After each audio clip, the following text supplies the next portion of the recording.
Good morning. Thank you for calling the Food and Beverage Service Department. This is Aliyah speaking. How may I help you? Morning, I would like to order breakfast. Certainly, ma'am. May I have your name and room number, please?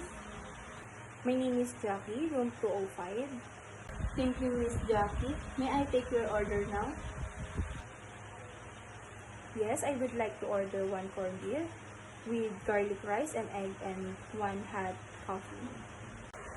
Thank you, ma'am. Your total bill is 350.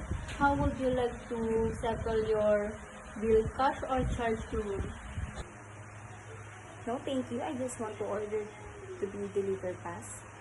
Thank you, ma'am. Your order will be delivered within 30 minutes. Is there anything else I can assist you with?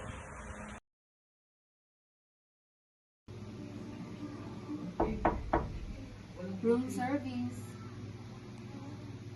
Good morning, ma'am. My name is Aliyah from the Food and Beverage Department. I have your room service order. May I come in?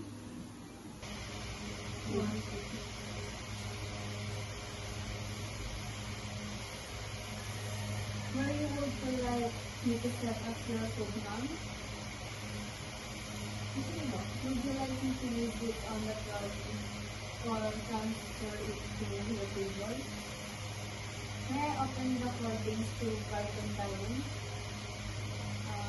Would you like me to adjust the air conditioning temperature? Would you like me to turn on the TV? It is still already over 130 channels. Ma'am, your food is now ready. If you're ready to eat, would you like me to serve your coffee? Okay. Ma'am, I would like to inform you. Ma'am, I would like to inform you that we have a Zumba event today at the gym on the first floor starting at 9 a.m. We also have a mini concert tonight at the lobby bar featuring special guests. You are very welcome to join. Is there anything else I can assist you with?